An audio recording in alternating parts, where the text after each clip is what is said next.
Hello and welcome to Together San Diego. I'm Paola Hernandez Jayo from the San Diego Union-Tribune. Thank you very much for joining us today. Our guest is Janaira Quigley, Digital Literacy Program Manager at the San Diego Futures Foundation. Today, we will be talking about the free digital literacy programs that they have, the trainings they provide, and the other services that the foundation offers as well. Hi, Janaira. Thank you very much for being with us today. Hi, it's a pleasure to be here. Thank you for having us. I am amazed by the number of programs that the San Diego Futures Foundation has. Can you share a little bit about it? In particular, you focus on their digital literacy programs. Tell us about some of these programs. Absolutely. We just have a ton of programs that we're offering. We focus on seniors. We have a program for at-risk youth. We have a program that is a career pathway for City Heights residents, and they get to have a paid internship while they learn hands-on and get CompTIA certified, and they're able to enter the workforce in that way. We get out to the libraries. We have our Tech Express van where we can offer low-cost computers, get out there and do the trainings. I really could go on and on, Paula, about what we offer.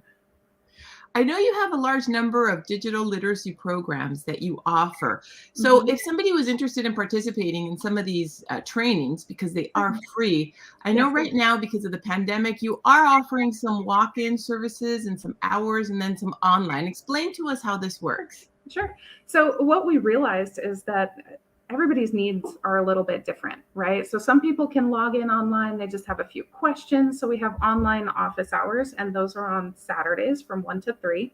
We have in-person office hours on Thursday from 2 to 4 at our office. And we're going to start offering in-person office hours on site at a selection of the San Diego libraries and at Casa Familiar down in the Barrio Logan area. And so what those open office hours do is we can answer questions. We can get you set up with some self-paced learning. We can offer assistance if there's smartphone issues, tablet issues, issues getting onto the computer and doing online classes, say for college or something like that. So we just offer an array of ways to connect with us so that we can offer assistance. And I'm going to go ahead and share on screen your address. You're on 4283 El Cajon Boulevard, Suite 2020 in San Diego. But the best thing that somebody can do, particularly because we are going through a pandemic, you were telling me when we spoke previous to this that they can go to your website for more information. And also I'm sharing the phone number on screen that they can also call just to make sure that the walk-in appointments are, that day, and also to find out more information. Let's go back to your literacy programs, the digital literacy programs that you have. Tell us a little bit about these free computer skill trainings that you have. It's a long, long list of programs that you offer. If somebody is interested, tell us what these programs are. Sure. Again, like I said, everybody's need is a little bit different. So we offer everything from here's how you turn on your computer. Here's what the mouse does. This is what a server is. When someone says minimize, this is what you're doing. So going through the very basics, not everybody has had access to computers or the internet. So we start there, and then everything in between. So we have the host of Google products, we have Microsoft products, we get into working remotely, building resumes, and then, as I said before, we have the cybersecurity, so we get all the way into career pathways. So to date, I believe we have close to about 100 actual lessons that we can do. But I think a lot of the value that we can add is in that one-on-one touch where we're able to get people exactly what they're looking for. They need to get online, they need to get connected, they need to, call their grandchildren via WhatsApp, things like that. And then with some of these programs, technology continues to advance on a daily basis. So it is good to go and to get updated and to get some of these trainings that you offer. So something else that you offer, so you offer Microsoft software training, Google products training, and then you also, for example, have internet safety and Zoom video conferencing. Tell us a little bit about this internet safety, because that's particularly important for seniors as well. Absolutely. That's always our first class. Our first class is how do you keep yourself protected? And so it's about emails that can come in, and don't click on the link. Instead, you can hover on the link and see what it looks like. A better idea is to search, say it's PayPal that's connecting with you, or your bank that's connecting with you. Reach out to them directly rather than clicking on the link. We discuss phishing scams. We discuss all of those things. And if you don't have experience with it, you wouldn't know what some of those red flags are. So before we even get, searching on the internet and getting into some apps and some online shopping, we talk about how to keep yourself safe and protected.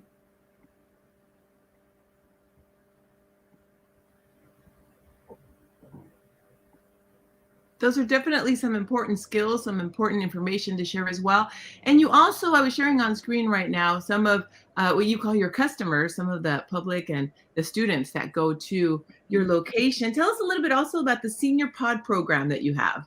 Oh, I love it. It's one of our favorites. What we realized was, seniors learned, as we all did in this last year, that getting connected means learning how to use the internet and access those resources.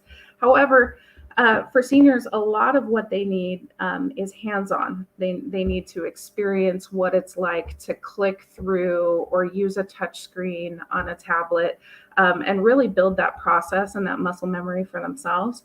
And it takes reiteration.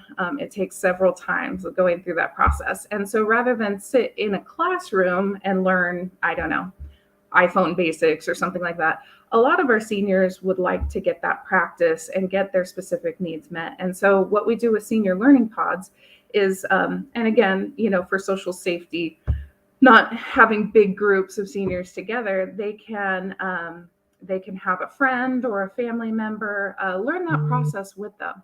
So that way they learn how to connect, and they have their son or their daughter or their significant other or their best friend, and they're learning at the same time. And then they're able to practice together and then come to the next session and build upon that.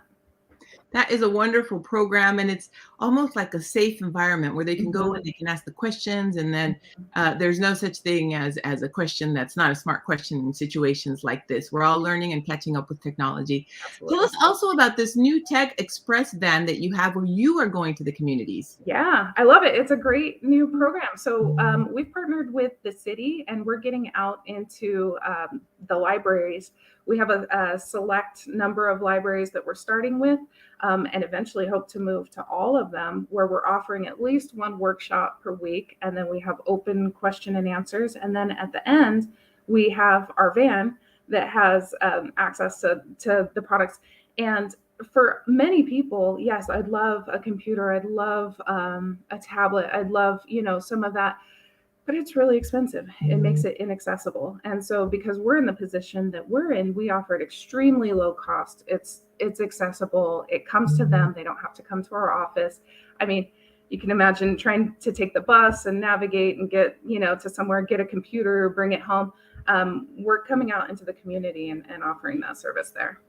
So tell us also now then about the low-cost computer sales program that you have, and also you have a nonprofit computer donation program. They're linked, and how the public, so there's two ways they can purchase a low-cost computer. If you're a nonprofit, I understand that there's a way to request these, but also the public if they want to make donations. Yeah. So we have a huge warehouse, and what we learned is that businesses and government entities, what they do is they bring out a whole new inventory of computers every year or two. Those computers still have a long life in front of them, and so rather than ending up in the landfill, what we do is we take them, we fix them, we refurbish them, we load them with all the most recent versions of the software, and we make sure that they're getting out to people that need them. So we donate them to nonprofits. So nonprofits can either supply their staff or build a computer lab within their communities, and we're always willing to teach at those. Or in the community, people can say, yes, I'd really love to have a computer at home for my kids. They're doing school, but, going to Best Buy and getting, something brand new just isn't affordable. And so we make it extremely affordable, and we're giving it another life. Now, on the opposite end of that, we're always accepting donations. So even if you think that, you know what, this doesn't have any more life cycles in it, bring it on down. We keep it out of the landfill. There may be pieces to it. There may be parts that can be repurposed. And so we're just trying to hit it on all ends and make sure that these things stay out of the landfills, give them another life, and get them in the hands of people that could really use them.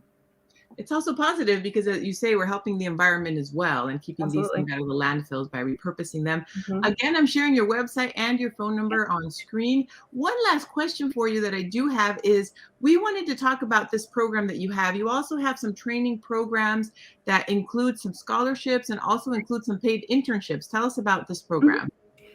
Currently, we have our CompTIA A+ certification program, and that's open to City Heights residents.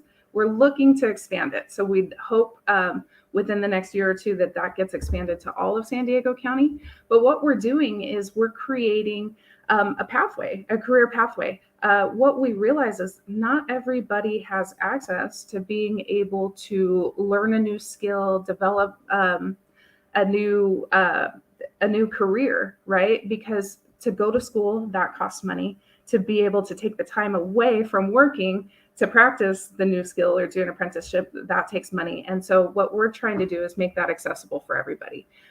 If you make it into the program and receive this scholarship, then not only do you have access to all of the study materials and the testing, but you get the hands-on experience. And at the same time, the most important part, you're getting paid for the internship.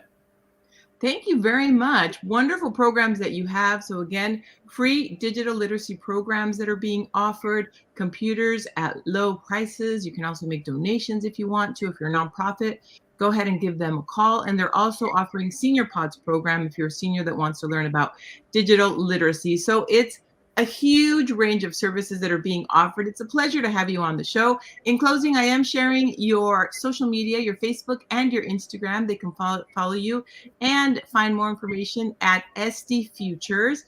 And again, the website for more details, sdfutures.org, or you can go ahead and give them a call at 619-391-0050 for more information on the San Diego Futures Foundation and the free services and programs that they offer. Something that you would like to add in closing?